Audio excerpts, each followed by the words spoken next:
আমরা গোপন তথ্যের ভিত্তিতে জানতে পারি যে গ্রামে কেশবপুরে এই গ্রামে ভেজাল দুধ তৈরি করা হয়, বিভিন্ন ধরনের উপাদান কেমিক্যাল মিশিয়ে ভেজাল দুধ তৈরি করা হয়, সেটা আপনারা নিজের চোখে দেখতে পাচ্ছেন।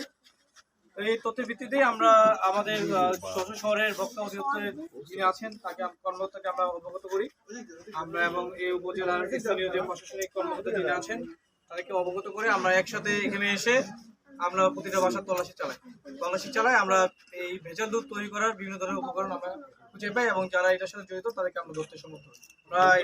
আমরা তো এই প্রসেসটা তো দীর্ঘদিনের প্রসেস, এই বিষয়টা তো আজকে যে আমরা এটা করেছি এরকম আমরা দুধের অভিযান করেছি।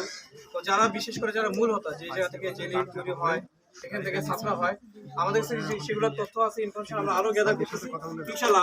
আমরা চাচ্ছি বেসিক যে রুট ধ্বংস করা, যাতে করে এগুলো যেন সাপ্লাই যেতে না হয়, এবং ওদের কাছ থেকে আরো কিছু ইনফরমেশন গ্যাদার করে এগুলো কোথা থেকে আসে। এটা খুবই একটা গুরুতর অপরাধ এবং সেই গুরুতর অপরাধের কথা চিন্তা করেই আমরা ভোক্তা অধিকার সংরক্ষণ আইন অনুযায়ী তাদেরকে 5 জনকে এখানে 1 বছরের বিনাশ্রম কারাদণ্ড এবং 1 লক্ষ টাকা অর্থদণ্ড, ওনাদের আরও 1 মাসের বিনাশ্রম কারাদণ্ডে দণ্ডিত করেছি। আরেকজন আছে স্টুডেন্ট, ইন্টার সেকেন্ড ইয়ারে পড়ে, তার অপরাধের মাত্রা এবং তার বয়স বিবেচনা করে তাকে 3 মাসের বিনাশ্রম কারাদণ্ড এবং 1 লক্ষ টাকা অর্থদণ্ড করা হয়েছে। ওনাদের আরও 15 দিনের বিনাশ্রম।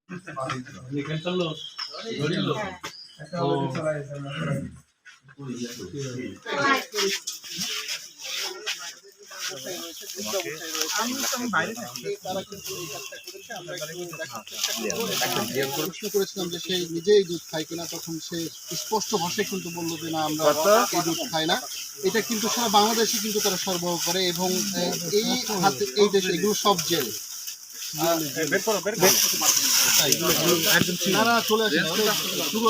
এর সাথে আর কি মিশাল? না তবু ঢুকিনি জায়গা মতো যায়নি। সাদা ওই যে একটা পাউডার দেখতে পাচ্ছেন, সেই পাউডারটা কেমিক্যাল ডেনসিটি মিলে এইগুলো শুধু পানি রাখা ওই গোয়ালে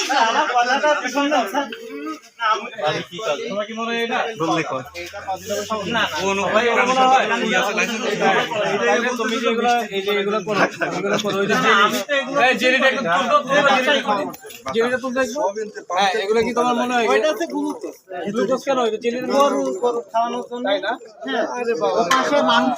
দুধ বানায়, তুমি গরু রেখা ঘি বানাচ্ছে, ঘি মনে হয় এটা বানায়। বাবা শুনো কি বলে